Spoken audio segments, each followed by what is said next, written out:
In a class, I was once asked to write a text with the title, A Meaningful Place. The writing went like this.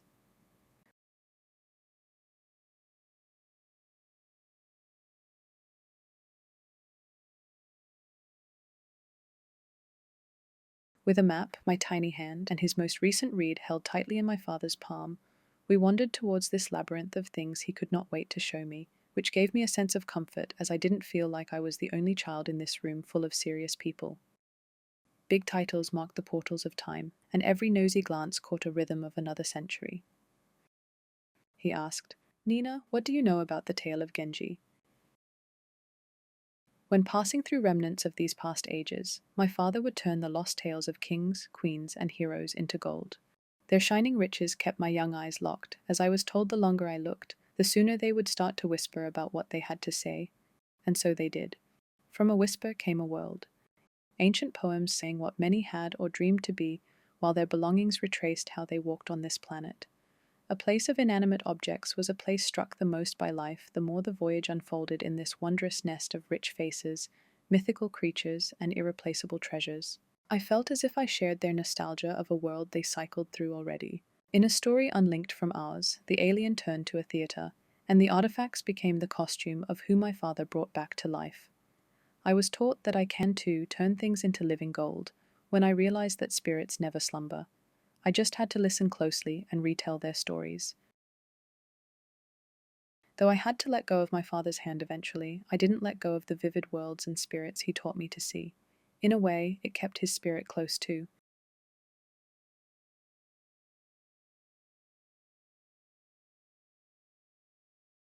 From a young age, my father's storytelling turned every museum visit into a vibrant, creative journey. His ability to explore any topic taught me the profound value of the stories behind objects and spaces, giving me a passion for all things material culture related, and ultimately was the keystone that inspired me onto my creative path in interior design.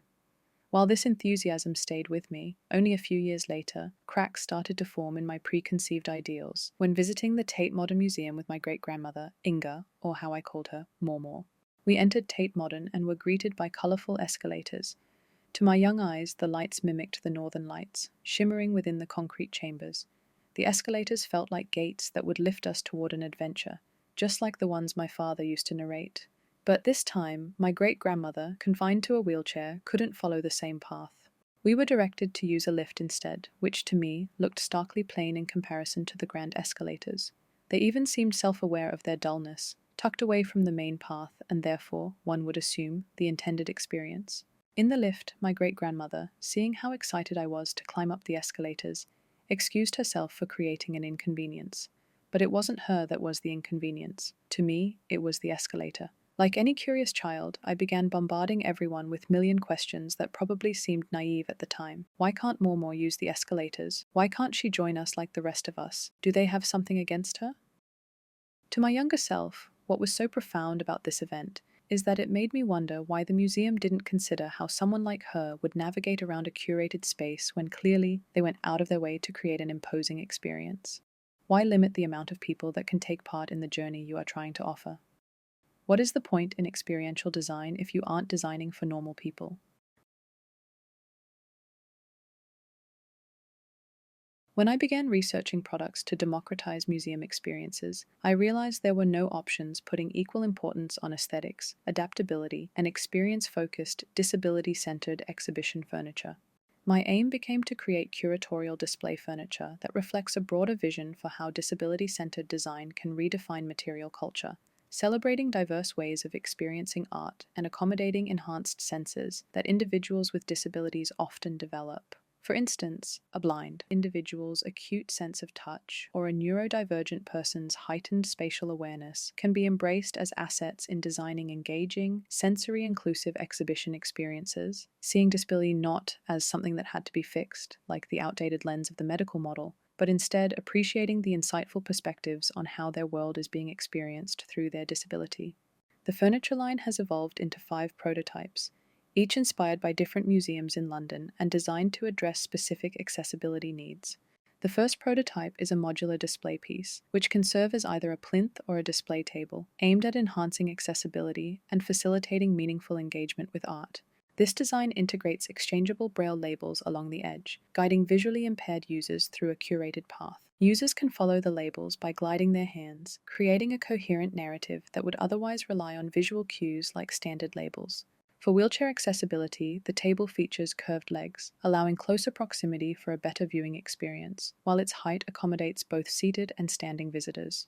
The design's rounded, biophilic curves, crafted from wood, are intended to create a calming environment for neurodivergent audiences by reducing overstimulation. For framed media, a wall-mounted version of the display table is also available, presenting both the original and tactile representations of the artwork to extend tactile engagement across various media. This wall display mirrors the soft, curved aesthetic of the modular tables, maintaining a cohesive visual language throughout the collection. Recognizing the importance of inclusive service interaction, I also designed a reception desk that incorporates consistent form, finishes, and materials. The desk includes varying reception heights to support interactions at eye level for both standing visitors and those seated in wheelchairs, fostering a personal connection through equal eye contact. Like the display table, this desk has a cutout feature that hugs wheelchair users, inviting them to move closer for an enhanced experience. To encourage community-focused art engagement, I developed an easel, responding to the Tate Britain's easels placed across the museum. This design prioritizes ergonomics, featuring adjustable canvas heights to accommodate both seated and standing artists, thus facilitating comfortable and inclusive artistic interactions. Furthermore, the medical model of disability has historically influenced the material culture surrounding disability, framing it as a clinical solution to deviations from an ideal form. This has resulted in many disability-related items adopting a utilitarian, often visually sterile aesthetic.